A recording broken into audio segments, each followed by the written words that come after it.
All right.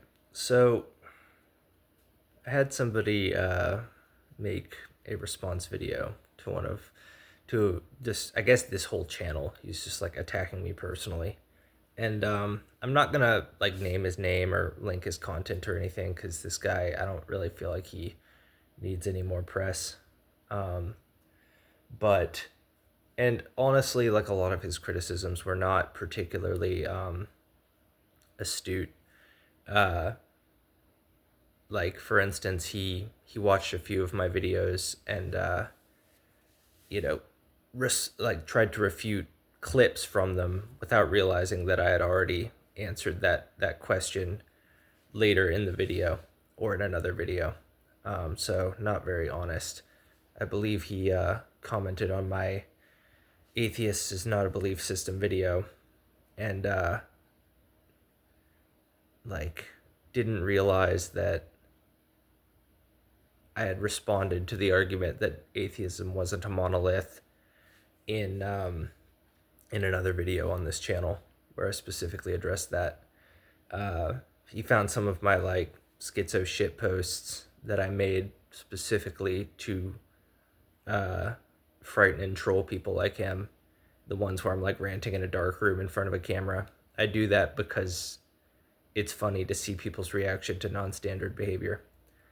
Um, Despite the fact that this guy's also ranting in a dark room and way more angry than I am. Uh, but I felt like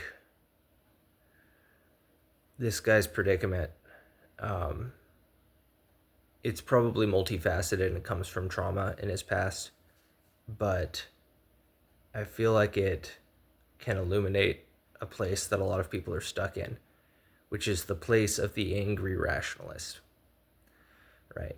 So if you believe that you have the truth, why do you get so mad when other people are wrong? It's worth thinking about, you know?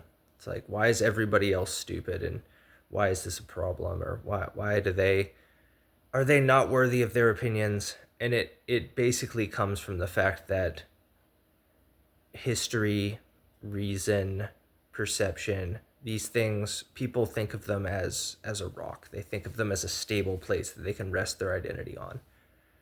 And the problem with that is that these things are inherently unstable.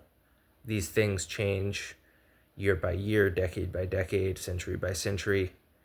And so it's like they're on a life raft in the middle of the ocean, claiming that they're on solid ground.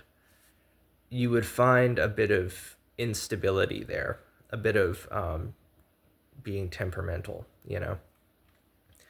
And because their unconscious knows how unstable they are, even if their conscious mind thinks it's like sound in the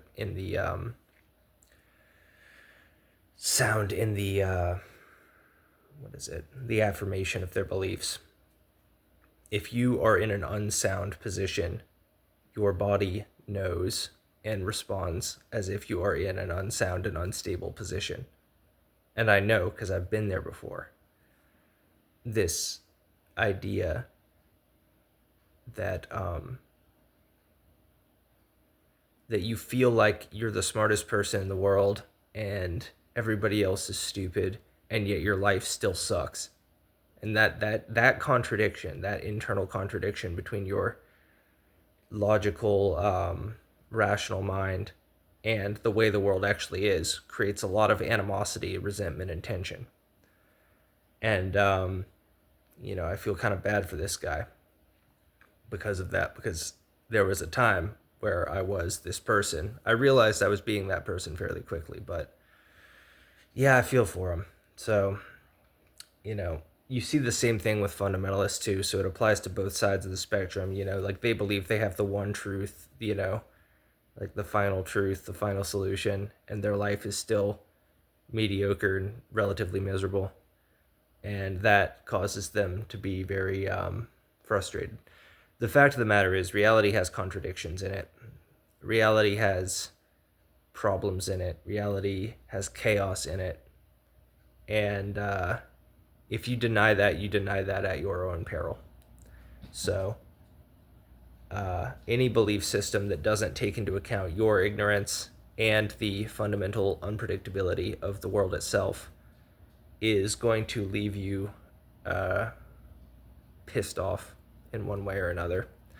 So better to just bite the bullet and accept disorder, accept a certain amount of chaos, and just deal with it, really. So, till next time.